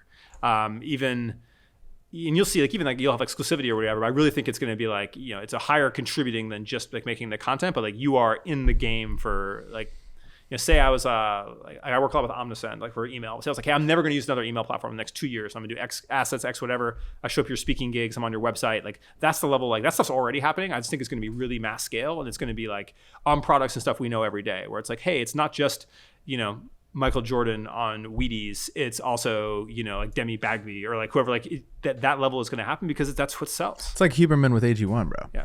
So Exactly. like that's a multi-million-dollar contract. When they know the dollars are there for both. 100%. As soon as the economics work both ways. And I think what really opened people's minds to the money creators can make is the TikTok shop shit. Yeah. Where so many people are making 10K, 20K, or at least 5K, like monthly off and then people are making like 100 and you're like, oh, it's quantifiable. But why are they making all that money? Oh, because it's actually directly attributable. Because they're literally being like, this is how much you sold, this is how much you make. And so then people start to put real value on posts, and then brands start to be like, shit, okay, like this is the value we need to be spending. So the brands now that are dominating on TikTok Shop, there's still a lot of room for them to win there. Well, I think because TikTok is so aggressively trying to build that market. Yeah. Like the TikTok Shop's goals for TikTok Shop are like doubling year over year. So say they achieve half of that. You know, like that, how much that TAM is growing for the brands that are selling on there. And like, we're still like a fraction of what China looks like. And so there's no other growing platforms like at that same velocity, right? Like Instagram's cutting shopping, meta shopping from there. It's just going right to Shopify. Like ChatGPT and shopping within there is the other like growth category. But like Amazon, you can't just blow up out of left field on there, like on a big white space. It's also growing at the same time. You're taking that market share from some other product. What are your thoughts on the AI videos that I've seen flooding my feed over the last few days? Because I think so too. I think they're really funny. I'm curious though with like the output and the mass of what we're going to see. Like, is it going to be way harder for a creator to cut through this noise, or do you feel like people are going to really crave human connection? I'm just curious on your take on that. I think it's just another kind of tool or usage. I think we're going to see creators using them in the same ways. Like if I want to have another account that was like faceless or anonymous, like would I rather be a fucking panda or would I rather have like some, it's just making it more entertaining. It just raises the bar for me, I feel like that content raises the bar for slop. There was already so many carousel accounts, faceless accounts, like generative footage stealing, clipping, whatever. It's going in that slop layer, right? Yeah. That's going to be more and more, the quality level of the slop layer will increase. And then there's this layer above it, which also forces the quality of everyone to increase, which is another tool in the toolkit. Just the way you're going to be like, hey, I can make, I'm making I make UGC ads. Okay, now it's UGC ads and there's AI ads. Just another thing. Dude, the Sasquatch vlogging. Dude. So good, bro. Or I saw one, Bro. it was Jesus and he was in the middle of like the split. So he's like, I told y'all, motherfuckers. So they have the guys in the Trojan horse being like, they go, no, the bro doesn't even know. Yeah, it's just like, idiots have no idea. yeah. But that's like also look at education. Like I don't know, like I've got an 8-year-old kid. Would he rather like, okay, you're gonna read about the Spartans in there, or would we rather have like the Spartan guy saying like, bro doesn't even know is like so relatable to my like YouTube driven child that like it's unbelievable. You know, like so funny. Man. No, dude, I think I'm gonna experiment with Veo today. I'm gonna make a little rock guy, and I'm gonna have him be like kind of a little character, and he's gonna be talking about these new episodes, and I think it's gonna hit. I think it's gonna be hilarious. it's just a tool again. It's a promo Just tool. another to fun tool. But it's good, and I think it just shows you what I think. It's just everyone's always been like, oh, my content stopped working or the algorithm changed. And I'm like, no, that standards are constantly rising, constantly. And so if you were like, oh, but I was doing the same thing a year ago and Instagram doesn't give me any views. Yeah, guess what? Every piece of Instagram content is fucking better. Yeah. And so this is just another one of those where like, cool, now I'm not just competing with the next creator in my niche, I'm competing with the talking panda or whatever it is. And you're like, cool, what do you have to do to be better than that, you know? God, it is gonna be so interesting in the next like 6 to 12 months. It's gonna get crazy. There's obviously content that generates a lot of views, but then there's also content that really cultivates an audience and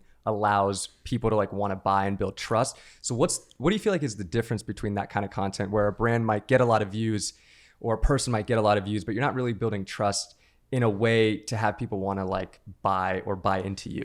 Yeah, I think it really just comes down to like, what is the intention of the content? It's like people can tell when the intention of the content is to sell them. And I'm not saying that it might not work, but they can also tell if someone's like really genuinely trying to like improve value, like improve their lives, give them value that helps create something that they aspire to be like. And so I think it's just like going into each one of those being like, what is my consumer going to take away? Or did they feel rewarded by this, versus going in there being like, how do I explain them this thing? Yeah, I feel like you can really tell when you're being sold to. Maybe it was a little bit easier to kind of hide that earlier on, but now I think it's like there's just so much content out there and we're constantly being sold to. It's really refreshing when you're hit with really authentic content. And that's why like solving user need is always going to be better. When you're like, hey, I actually solved this problem for you. And so I can lead all my content with an issue that you have. And here's how we're going to, it's always just going to go better than like, oh, here's a lifestyle reason to buy this, or buy it because it's cool, or X or Y. Like it's just you can still, again, it all still works, but there's just a way easier, more natural play to things that have real reason to exist. All the stuff I bought too, it's because either for the person or for the brand, like I've gotten some sort of value from it, and then I transact, like for myself personally, which is interesting. That's why I think the Represent thing is really interesting, where I think they've, even like free fitness app, they're inspiring to this generation of guys, and then they help them dress better, and they've given them like, I feel like they give them like relatively free value, and like to a certain degree, and like make them feel like by being a part of the brand, they're like leading fit, better lives. And like, that's a powerful thing. I mean, I feel like George Heaton's really leading the revolution of just being hot and fit and tan, dude. He's fucking looks maxing, dude. Yo, He's like, I want to buy a hoodie. It's funny. What was it? I was with like another creator the other day. It's like, we were talking about, we all like make YouTube videos and similar. It's like I was like making vlog videos, and it's like, hey, well, like I don't actually run like 12 hours a day or go to the gym, like, cause you see all the creators like, yeah, Marcus and George and all that. It's like all the vlogs. I'm like, God, you guys really work out. Dude, these guys are doing it. These guys are running, brother. Yeah. I was gonna say like, you want to see me make a rocket with my son? Yeah, it's like, So today, me and my son are gonna watch this panda explain it to us. I'm gonna talk to him about why you shouldn't watch this YouTube channel. But yeah, we're gonna talk about Italian brain rot. But it's just funny because like, yeah, if you are in that phase and like you do have the time to be able to work out and do that, leverage that while you can, because that doesn't last forever. I can't make that vlog, dude. I'm turning 30 and I'm like, it's all downhill from here. I would love to kind of get into a little bit of like you breaking our brand down, because I don't feel like we are doing a great job. We're consistent with the pod, but I would love to get your perspective on like, what could we be doing from a brand perspective? I feel like we're really great at providing a lot of value in an entertaining way for a lot of creators. But I think the way that we can present, from maybe a visual perspective, could be a little bit better. Yeah, go ahead. I also think that there was the golden age on TikTok. We were first. Like we were first on this golden era of views on TikTok. Sure. I remember literally there was a period of time, it's not like this anymore, where everything we touched on TikTok, 10K plus, we were getting 100,000, million, like 650K. And I think that like it said, we've relied too hard on what was working for a period of time. Sure. So and now I think it's so much more like we're putting so much effort into the actual YouTube show, like making this thing great and growing the YouTube, that Instagram has sort of taken, and TikTok, I feel like, a backseat where like it was what was working in the past. Totally. Like these clips were working, and now I feel like, you know what I mean? That's kind of where I see it from person that's in it. And then I guess the last thing I'll say from an aesthetic perspective, that doesn't come naturally for me and Braden. And so I think when we were first starting the show, we were just like, what color and what font should we use? But there's so much more that goes into branding than just font and color. And so I think we've just kind of been winging it this whole time. I mean, I think you guys have there's a lot of potential on there. I mean, 'cause you guys have really strong personalities, especially when you get in here and like engaging personalities, but that doesn't come through. A lot of podcasts make it more about the guests. It seems like that's what's on there too. Like your personality should be like a huge part of that. Okay. But I think like skits, you got to get skits in there. You guys are funny. You've made skits before. Every guest, it should be like, hey, it could be a dumb idea, but like we're going to try a collab skit. Cause like then you get this extra piece of content out of it that doesn't always have to be serious. And since you guys are like you're very serious on the pod, but like lightly unserious around it. I think that's like a good thing to add in. But even little stuff, like you're doing this, but like there isn't like the timer compilation reel. It's like having a couple of those vehicles people are looking for, especially anything time related.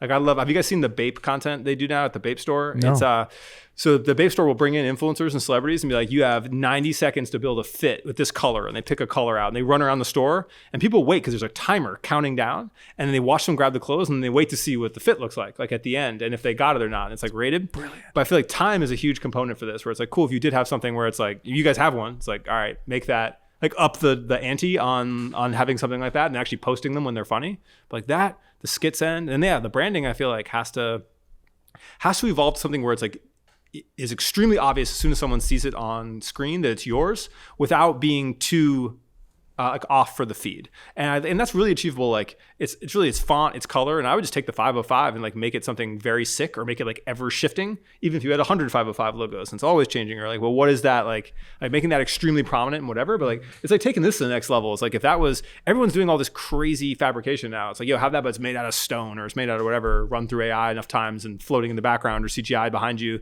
That's easy enough in CapCut. I would just be like really like making that 505 prominent with a bunch of like different visual looks. That was a lot of ideas. I love that. No, I'm super down for that. But then you're like carrying around the street, like if you guys are going through all those vlogs you have, but you're carrying like a stone 505 thing, like then all of a sudden it's like visually exciting. Dude, we should always travel with a 505 rock. We have someone said. Do you see up there on the tip top shelf next to that? We got to show speaker? that thing to the world, dude. Yeah, someone sent us that. They like wrote 505 and shipped it to us. It was Lucas Osborne. Lucas sent it to us. But it's funny if you guys always have it, or it's like a new one. Like they don't even mention it, but like someone's like always carrying like a AstroTurf 505. Or whatever. There's like stuff like that like again you just need those visual vehicles. And I would just super lean into humor because people are either following podcasts because they're like cult lies like that, or because they like the guy's personality, and yours is gonna be driven by be like, oh, these guys feels like my friends. I think you're right. I think we have really we've done an okay job of like bringing ourselves into the content, but the 505 page specifically, unless we're like collabing on a post, is mainly about the guest. Because the value's there, so now you need the fun and the spectacle. Yeah. But that's like the fun part, especially for it seems like for y'all personalities, to be like, cool, let's lean into that. I think maybe the reason why we kind of shied away from that, we were doing that, but then we realized that like all the clips that were doing the best were all value based. So we were like, okay, we only have to do value based content on short form.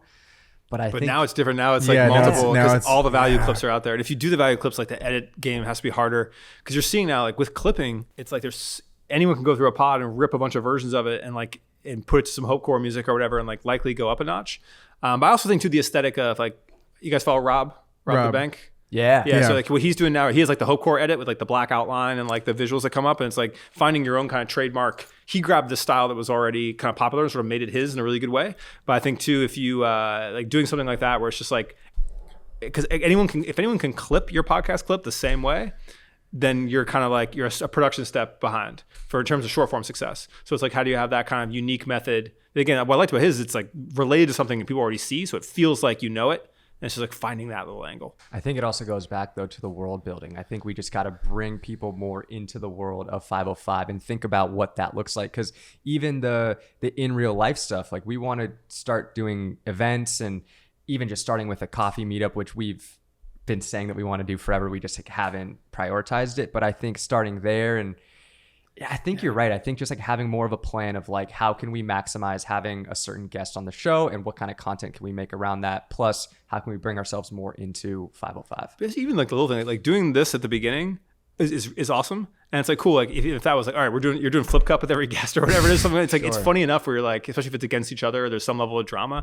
I just feel like there's this natural playfulness that like versus a lot of the podcasts I've been on are so serious all the time. It's like just lean into that shit, because it's so social optimized. Because see what we do now, like the one-handed crack used to be in the show, but it takes up too much time for someone who doesn't know us. Like in the very beginning, right? It's like that's valuable real estate. They have no idea who we are. They click on said title, they're like expecting this thing, and then you have three of us talking about this can for a sec. So now we pivoted it to be like this is a social piece. It'll go up the day before every single episode. Now it'll go up, and hopefully one day, well, even it's like the leaderboard, and it's like, oh, he took down Kane. It's just like, I didn't even think about that. Damn, a leaderboard's fucking good. Come on, Oren, that's great. Fucking let's do that. Might have to like throw all of our episodes into exactly. the chat. Chat GPT and just be like, you make it work. Who's the best one? Who's had the best one? It's so interesting. This is gonna be fun. But then if you upped it a bit, like, because that's what people will be watching the thing for an hour, but it's like cool if we took a stretch break and it's like, and it's some other, it's shuffleboard or whatever. It's just like there's something funny. You'd be like, all right, it's like get that drama. Gosh, you're so right, and it's interesting because 99% of the pods are so serious. There's no sort of not even comedic relief, but it's like this is a great place where we still are lighthearted, but you're getting a lot of very valuable information. Yeah, the YouTubes that are doing well, like you look at, again, not to harp too much on George and Marcus, but like they're just following them through a day, right? And it's like people doing stuff.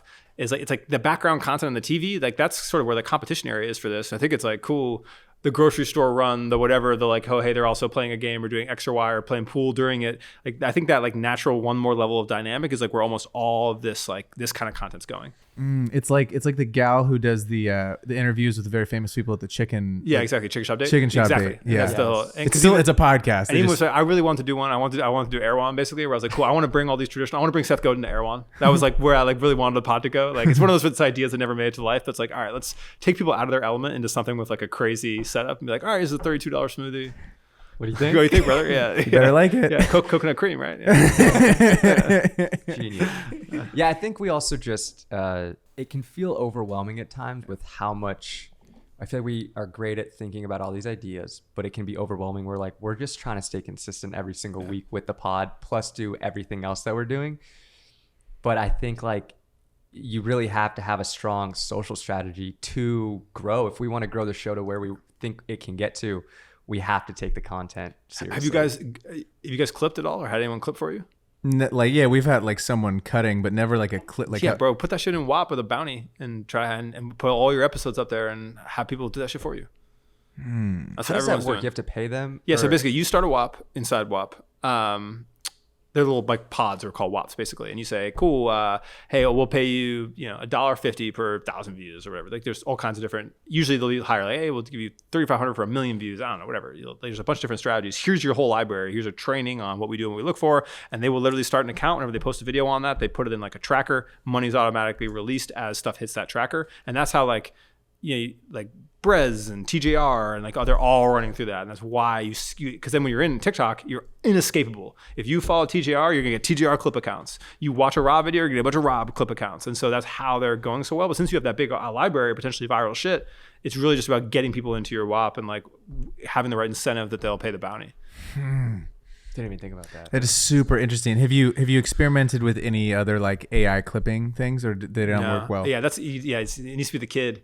It's always about getting a cracked 18-year-old, No, it's so interesting because we were thinking about potentially like experimenting with something like that, but I feel like there's the quality, like maybe. Exactly. Well, also it needs to be like kind of funny or kind of out there, kind of whatever. And then when they post it, they just need to understand, like have a basic idea what's happening. But yeah, like a lot of the AI, just the editing stuff isn't right. Isn't there yet? It's so interesting. Yeah, we were thinking about trying like Opus clips. Yeah. We haven't tried it yet, yeah. but like it's you can get a lot of clips for not that much money. As far as like podcast clips go, do you think that they have to have like B-roll over them? And I think like unless it's amazing, anything that's amazing will always be the outlier. If someone's saying some shit that's really compelling, especially if they're recognizable, like you can get some hits out of it. But like if it's, you'll even notice even the people there are just like, you got to keep people watching. It's all that 3-second hook rate too. It's like 3-second hook rate is the biggest Instagram metric, super similar on TikTok. And it's like, cool, if you haven't swapped the shot to something else that's different in the visual way by second 2, you're not going to hit the 3-second hit rate. That's why you see everyone do the little zoom ins or have the other vlog stars start. And it's just like podcasts are so not set up to succeed with that metric if you don't have B-roll. But also VAO3 that shit. It doesn't have to be like, because that's the thing. That's what's interesting about this now. It's like, that's a B-roll machine. It's like, it just needs a visual, right? It doesn't have to be the best, perfect, whatever. But it's like, you get even if you develop something that's uniquely your own or uniquely 505 or whatever it is, like there's just something there. Do you think people get caught up in the perfectionism of everything, especially when it comes to a brand? Somebody like you, right? Like you're obviously very creative. You have this vision for what you want certain things to look like. You have a certain like level of quality that you need to hit. But do you think that can hinder people from? Yeah, it works both ways. 100%. I have all kinds of stuff I made there. I'm like, it's not quite at the standard. And should I post it or should I not post it? Like, I don't know. You always like have to find where that line is. I think that's like the hardest part of all this. It's like, what is good enough in shipping or not? And I've actually found it's much easier as a creator than to do as a brand. But a lot of brands shouldn't have the standard that they have. Like if you're not like a luxury brand, if it's not going to offend somebody that's in your customer base that you posted that, then it's probably good to go. To at least test it. We talked to Gary Vee about he thinks that luxury brands, they're so scared of posting like TikTok or lower quality iPhone stuff. How do you feel about that when it comes to luxury? I think as long as the story is told in the right way or an interesting way, I think those brands you're watching like Loewe and like people like do their own style on a lot of it. And it's just like having your own unique lens. I think they just need creatives who are more tapped in, which a lot of those brands have. It's just enabling them. I feel like Burberry's done a good job. Loewe's done a good job. Jacquemus has done a good job of like opening up this new creative universe in their own ways. Balenciaga's done a good job. So it's certainly doable. But even if you keep the high production, like Belmont, which is like a luxury hotel group, and they have like the those like luxury trains, stuff like that. They do super high production content that's excellent, but they do a lot of it because they know like they're like basically spending the money to play the new game the right way. Could they be doing probably just as good on iPhone? Sure, but at least they're like playing the volume game. Yeah. Talk to us about your clothing brand for a second and what made you want to create a clothing brand. So I've been like a partner working with a women's wear brand for like 6 years that I did all the meta ads and creative on all the email marketing. And so like I'm intimately familiar with the financials of that business. And I've just kind of worked pretty deep within it. And so when I started getting a following, I was like, cool, I'm interested in like, I have some ideas for this. I know I have the organic reach of it. I know the content. I know the ads model. I just want to try this out and see what happens. But for me, it's like an experimental. Like I put out all these different products. I have all these different things. It's like interesting to me to have as a vehicle.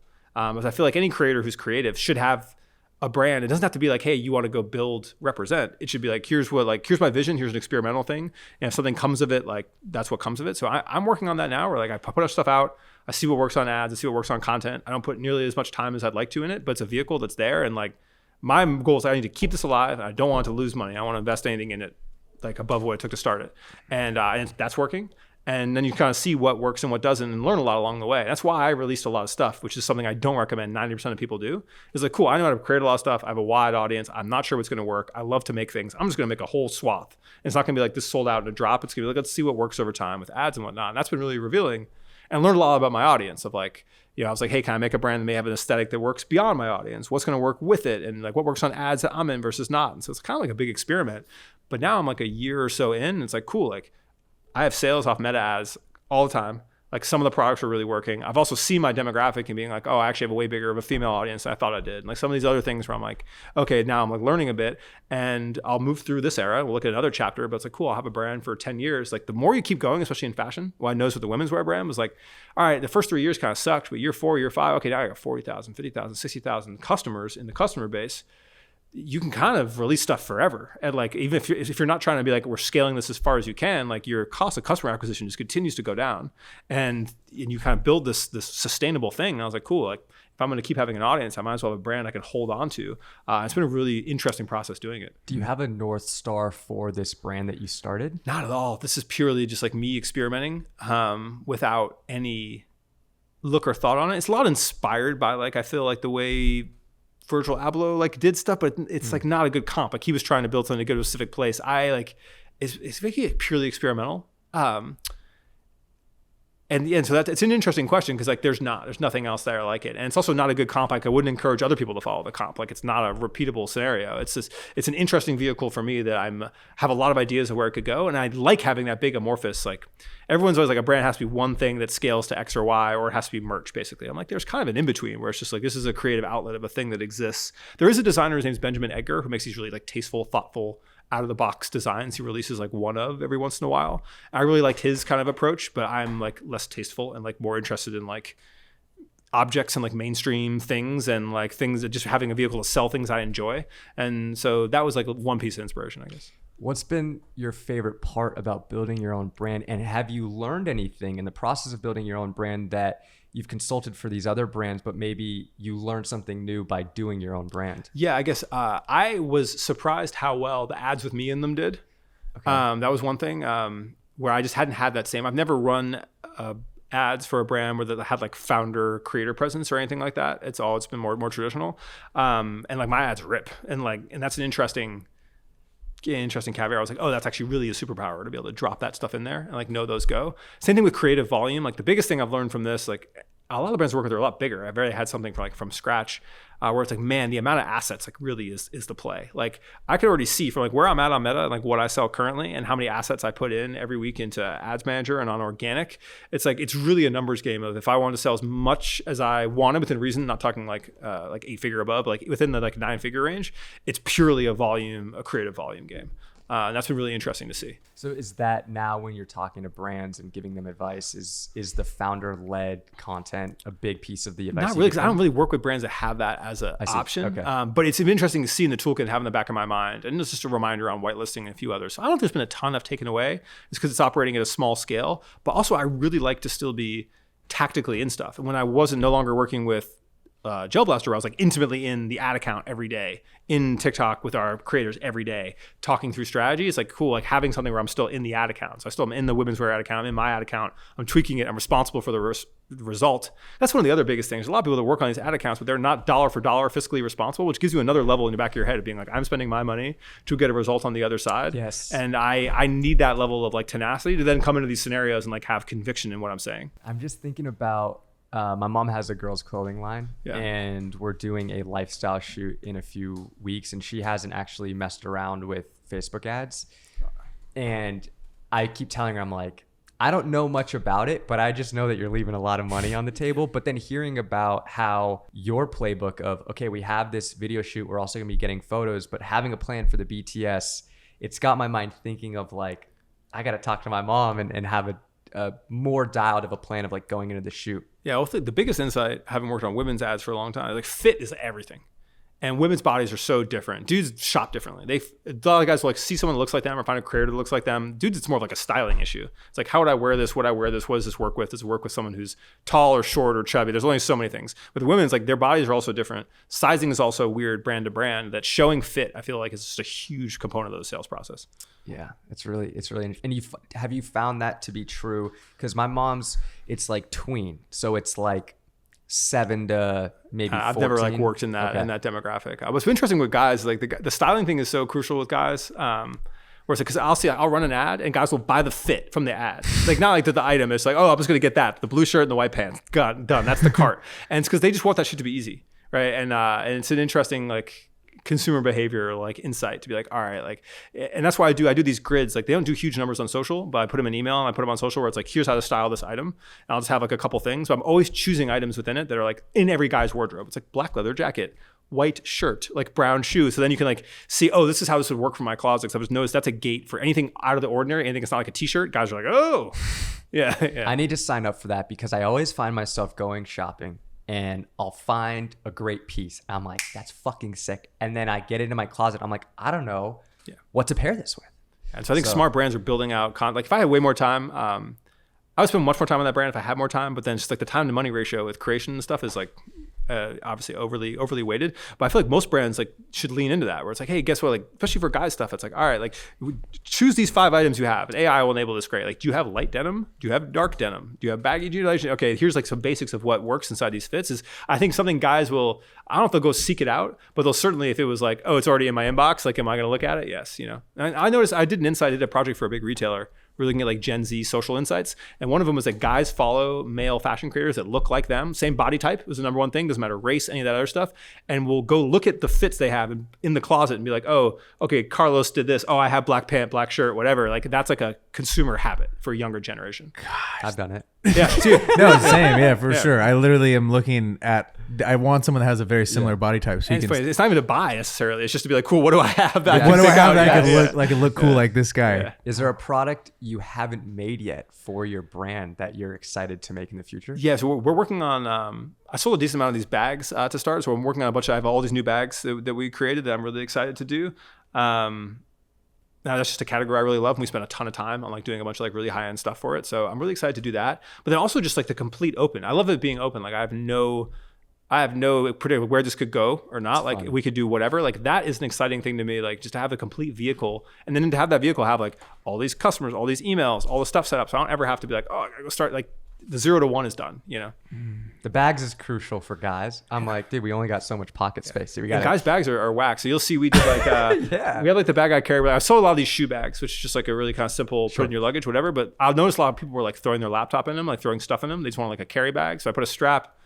I made them less like logo forward, and we did those like textured. And then I also did like, it's like an over the shoulder, like not quite messenger, not quite like, it's just like something in betwin there. And even like duffel, everything's just not quite right. Guys' bags just aren't quite They suck, dude. So I think I'm taking 3 stabs at it. I'm always like a stabs guy. I'm like, I can't tell you what the perfect product's going to be, but I will design 5 or 6 things. We'll get 3 of them I think are going to win, and I'm going to go work real hard, and then one of them will go. And then that's the same thing with all the clothing, whatever. Like I know some of it's going to like not hit. But that's like how I feel like it has to be, at least for someone with my like framework. Bro, see, I wanted that sick bag when we were in that store in New York, NN07. They had a cool little like, it was like a, what's that called? What's that thing called?